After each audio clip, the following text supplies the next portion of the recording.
All right, what is going on, guys? Scars here, or Brian, whatever you'd like to call me. And guys, today we're going to do a little sit-down discussion video about probably a very useful and helpful topic for some of you guys who are wanting to come to the Philippines, or quite frankly, any country in Southeast Asia or developing country from the West, which is my top 10 tips about how to make a nice, smooth transition from your country to, in this case, the Philippines, right?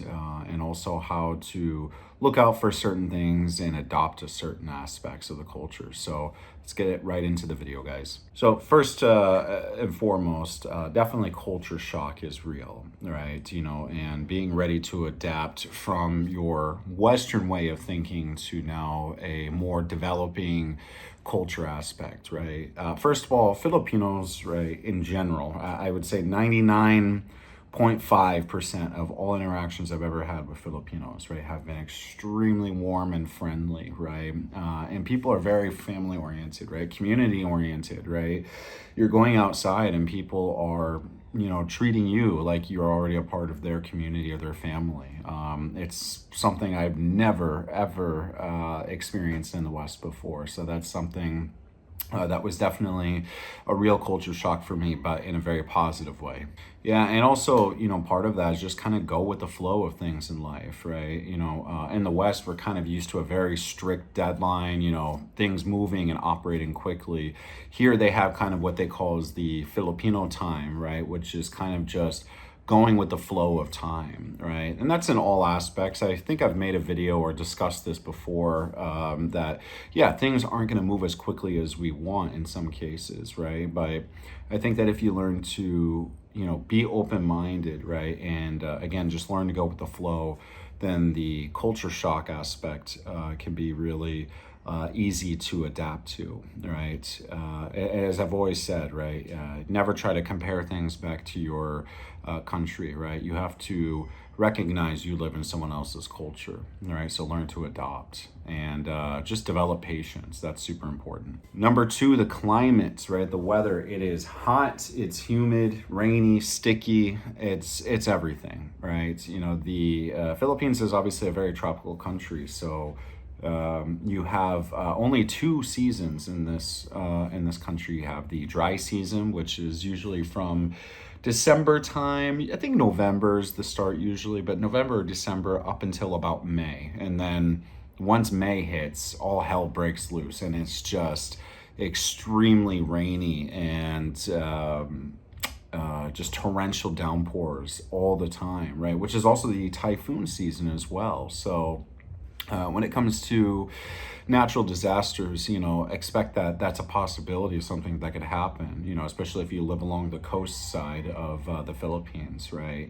The weather and climate is a big aspect in any country you move to, but the Philippines is no exception. And not just typhoons, but also floods, right? Earthquakes, volcanoes, right? It's about as tropical as you can get. So, between adjusting to the hot, humid weather and the natural disasters, it can definitely take some getting used to, right? So another good thing to do is just wear breathable clothing. Try not to wear super thick cotton clothing, or obviously don't bring a jacket. Don't pack all your jackets and hoodies and things. You're probably never going to need those, to be honest with you. So yeah, I would say December through May, more or less, is the dry season, and then kind of June up until December again, is when you have typhoon season, or the wet season as they call it. Yeah, number three is healthcare. And it definitely varies by location, guys. Obviously, if you live in a very urban area like Manila or here in Cebu where I'm living, expect that you can have much more decent quality of healthcare, right? Hospitals. And this is particularly important for those of you guys who are, undergoing any kind of active treatment right now in your home country. For example, if you're getting something kind of serious done, like cancer treatment, radiation, chemotherapy, or even dialysis, right?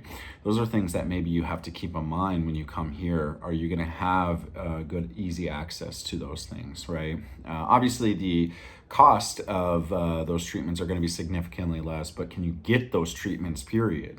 Especially because of how advanced the healthcare is in the West, right? trying to find that same quality here in the Philippines can be a little tricky, especially if you're outside of the urban areas. If you're more in the provincial areas, really ask yourself, is that something you want to put yourself into that situation? Because obviously, if you have something go wrong, do you have good, easy access to a hospital, especially if it's something major, right? You need emergency surgery. So this is particularly important for those of you guys who have maybe predisposed health conditions or just older in general, right? And when I say older, maybe 65 plus, right? Start taking those things into consideration. I'm 29 years old.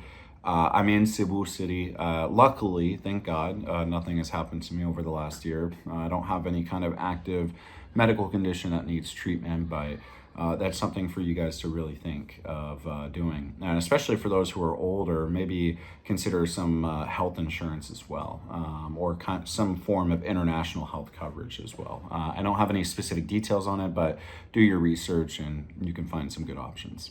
Yeah, cost of living as well, right? Which is absolutely going to be lower than the West. Funny enough, actually, the Philippines is considered one of the highest, cost of living countries in Southeast Asia. Obviously, we won't, take into consideration Singapore or even Malaysia. I'm not sure how Malaysia, compares to the Philippines, but I'm sure they're a bit more expensive. But certainly compared to the landlocked countries of Thailand, Cambodia, Laos, Vietnam, Philippines is a bit more expensive for sure. But in general, compared to our Western way of living, it's significantly cheaper, obviously, right? I've made a video. If you guys didn't already check it out, go watch that video. And that was a video of me doing a little bit of an apartment tour, showing you guys the cost of living on everything.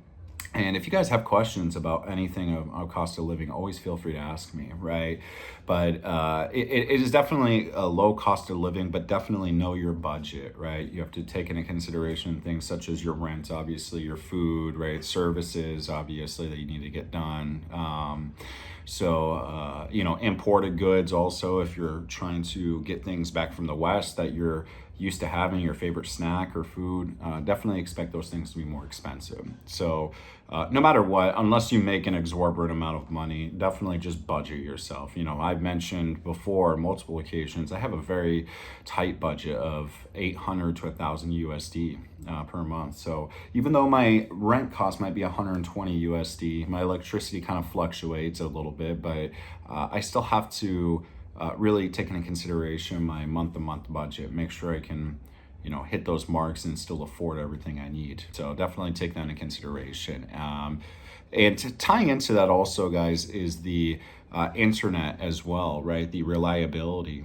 For those of you guys who might not have a military pension or just your retirement pension from your years of working, obviously, this doesn't maybe apply to you as much because you kind of have a consistent monthly income from the government. But for many people who live here that are younger, like myself, who work as digital online nomads, internet reliability is very, very important, especially for me. When I first moved here to Cebu City, my first condo I moved to actually was horrible when it came to internet. And now I live in a much more local area within the city, but my internet is significantly better. Why that makes sense, I have no idea. So you have to really take those things into consideration, right? The infrastructure of internet and where you're going to live. So those things are very important. Fiber connection is available in again, more urban cities like Manila and here in Cebu. So if you're a digital nomad, to be honest with you guys, I would really recommend that you live within a more urban area. So that way you'll have more consistent internet reliability, because that is a big problem, right? Your internet could go out for a day or 2 days and you can't do anything about it. Or you'll have a brownout, right? Which means all the electricity in your neighborhood will just go out randomly. It happens here too sometimes. Now it's a bit more rare than actually the condo I lived at, surprisingly, but when those things happen, you need to have a backup plan as well, right? So if you have a brownout, right, and you need to work online, have hotspot available, right? Invest in a good phone plan, maybe Smart or Globe, right? There's some other options you can look into. So always kind of have a good backup plan, because if you're working online and that's how you make your money, that's everything for you. If you're moving here to the Philippines and you need to make an income, right? Internet reliability is of utmost importance. Yeah, when it comes to visas and legal stay as well, right? Number six, I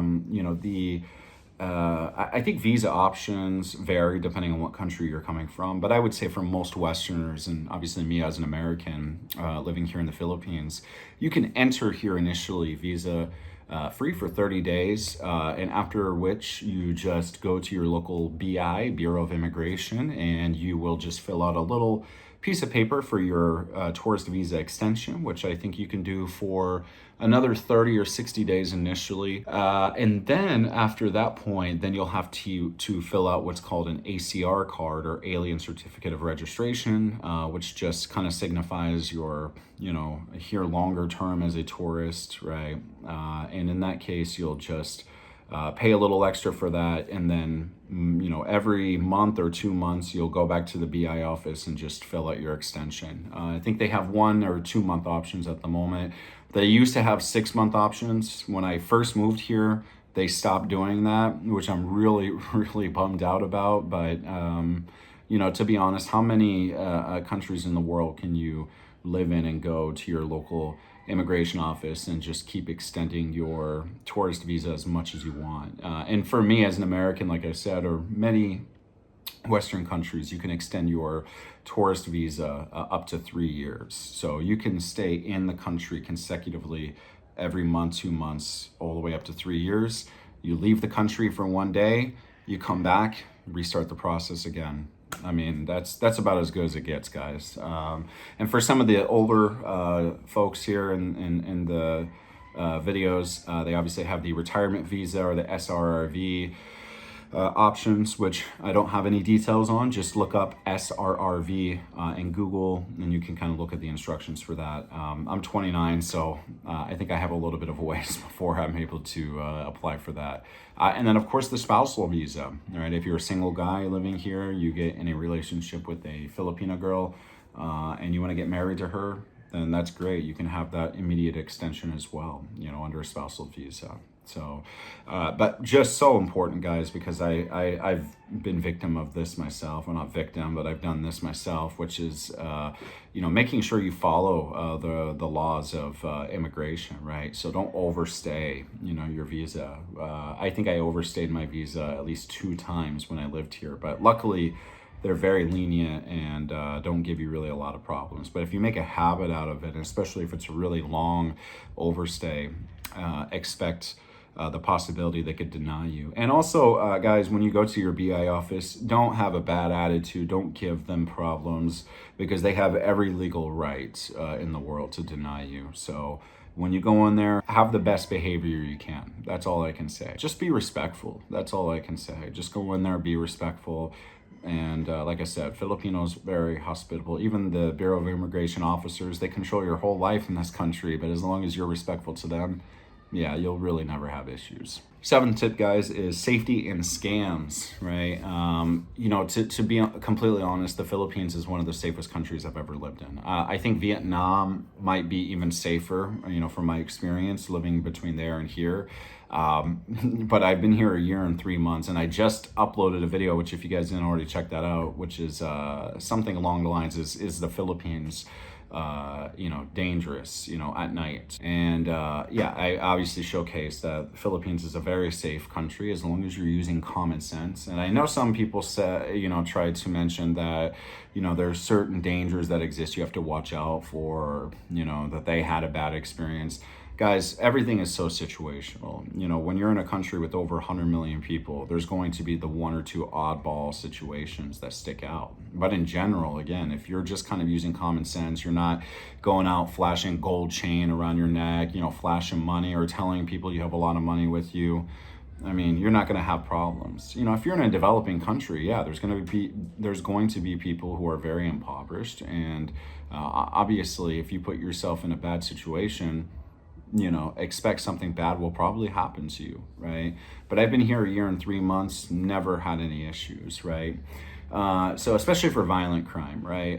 Now more in the southern regions of Mindanao, I believe, do have some higher risk regions, especially around the Sulu Islands or Zamboanga del Norte, I believe. There was obviously a story last year of a 26-year-old American who was kidnapped actually by the terrorist organization Abu Sayyaf, which is one of the notorious terrorist organizations in the southern part of the Philippines. So that is something that really can happen. Now, in his case, he kind of put himself in that situation in a lot of ways because he was, I guess, allegedly, being a loan shark in some ways, loaning money to people and getting money back in interest.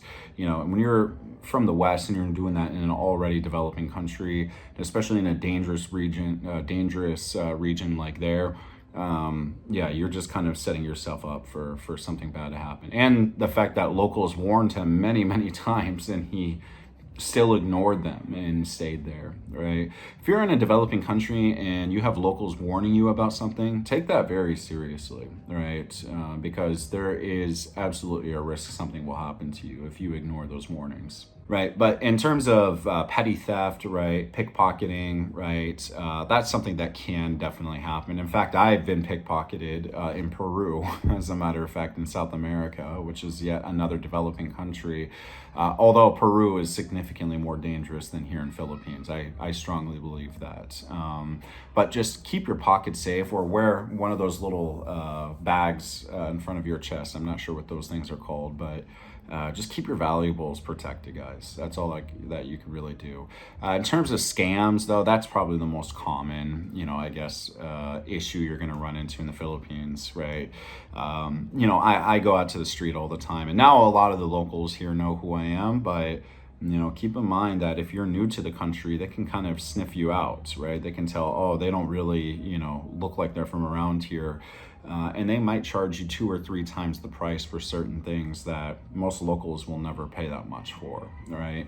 So if it seems like it's, too high, definitely keep an eye on the price regularly. I think one person, in fact, made a comment along the lines of, if the price isn't already posted, they don't usually shop there, right, as a foreigner. And I think that's a good rule of thumb. But if you know the price, generally speaking, for the locals, then you could probably get it for the same price. If they charge you a little bit extra, like it's like $1, extra, for example, USD, for like street food, I don't usually make a big deal out of it, but again, just look out for scams because they're definitely everywhere. So also never send money online, for things such as a down payment for an apartment or condo. Never, never, never do that, right? Always meet with the landlord or the person that works with the landlord in person at the condo, at the apartment, and have the contract in hand and have the cash in hand as well, right?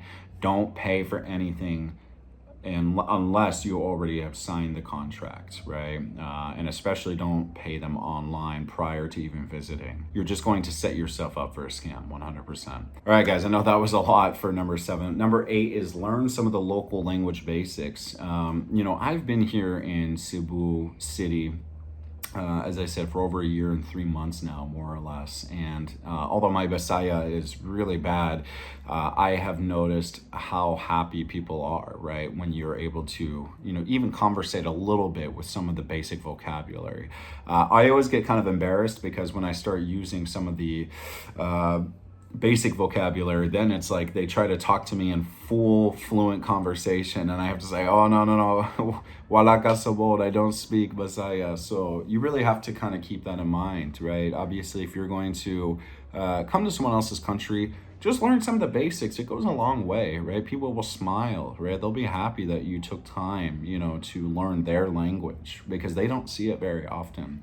So Bisaya here in Cebu, and obviously the official language, Tagalog, in the Philippines, which is kind of the number one language you'll hear everywhere. But especially if you live in like Luzon and Manila, then definitely expect to use that language a lot more. And guys, you don't have to be fluent in the language, right?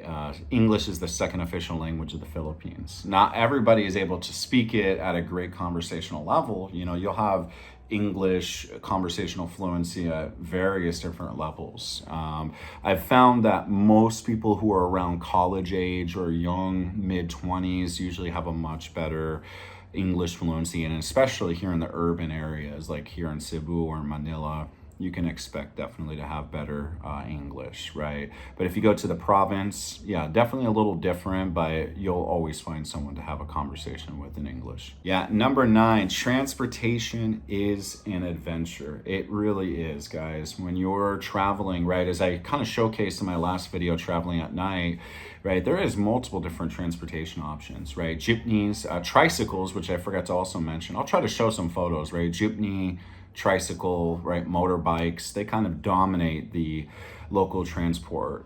You can also obviously also take taxis in the more urban areas, Grab, which is kind of our Western version of Uber.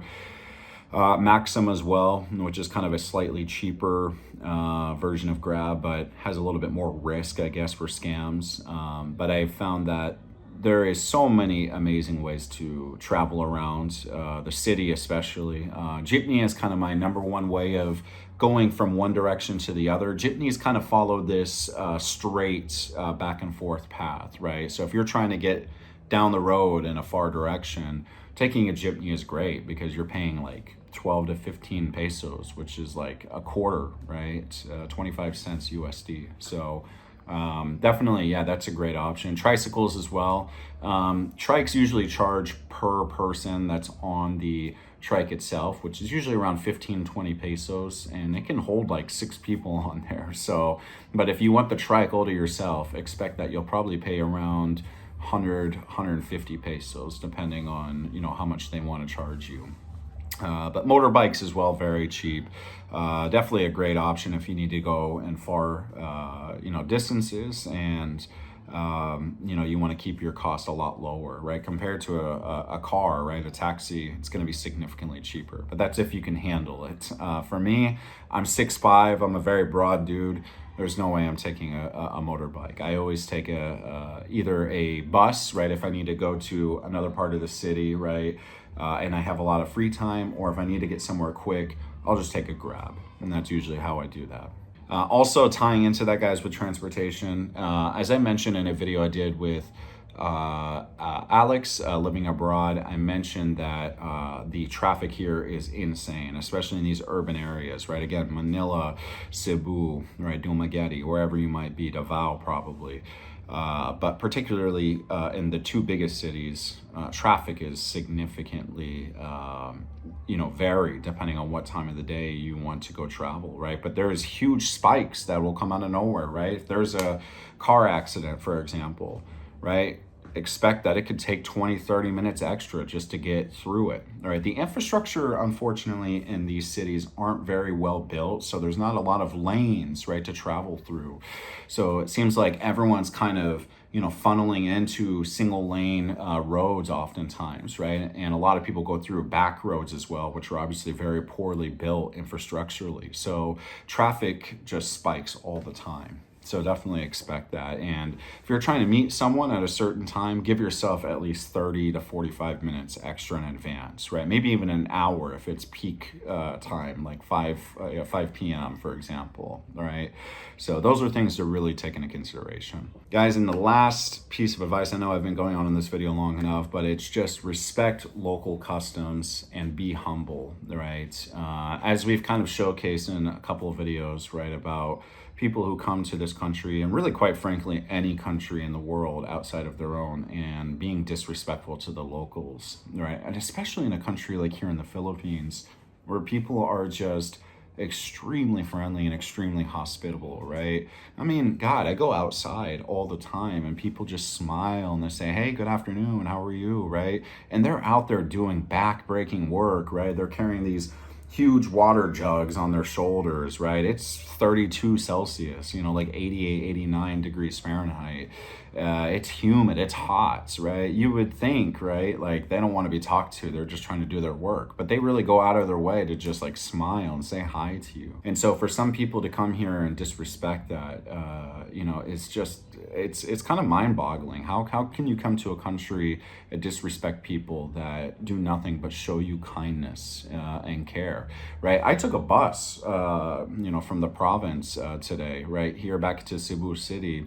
And I was kind of in the very back of the bus, and my knees, right? I'm again very tall. I'm sitting behind this really, really short leg space of a back seat in the back of the bus. My knee is killing me, right? And some people next to me, they notice that, and they intentionally will get up for me, or they got up for me, and they let me sit in the middle aisle, right? Kind of where the aisle goes up to the front of the bus, just so I can give my knees some breathing room. I mean, wow, you know, how many people are going to do that for you? Avoid the westernized know-it-all attitude. I think that's one of the most disgusting things ever, is when people come here and, you know, they act like they're already better than other people, or, you know, they try to compare everything from their home country to here. I mean, that's probably the worst way to live your life here, right? As a tourist or an expat, right? So, and as I said, guys, patience is really key in this country. So just be patient, smile, right? People will smile back, absolutely. And just really enjoy the laid back lifestyle. You know, it's really great if you make it great, right? If you decide to make it great, it will be great. I think one little bonus tip I wanted to add as well, I almost forgot to mention, which is always carry small bills and coins too, because if you're going to a lot of stores and you have those 1,000 peso bills, right, which is around $20, close to $20 USD. Very often they might not have the change, or it might be difficult for them to get change and cause unnecessary delay. So I forgot to throw that out there, but that's just a little extra bonus tip for you guys. Guys, that's pretty much it for my top 10 tips. I hope this was of some importance to you guys who may want to come out to the Philippines and live as an expat in this country. But again, I hope otherwise all these tips have helped you guys. I'm sure there's some things I didn't add in detail, right, because it's a lot of information, but these are kind of great top 10 tips I can provide, right, as to making your experience here in the Philippines more enjoyable, and quite frankly, just you know, just enjoy the ability to live in another country. I think it's just amazing getting to live in someone else's culture, wake up every day, see something new, experience something new. And I think it's great to have this experience now that I've been here for a year, to share some of those tips for you guys who are interested. If you guys have any questions at all regarding any of the tips provided today, please feel free to leave that in the comments below. I'm more than happy to share anything I've learned, or maybe something I forgot with you guys. Also, if you guys want to provide some extra support, I've been doing the Buy Me a Coffee and PayPal link down below, just to help me invest in some new equipment or new things for my office space.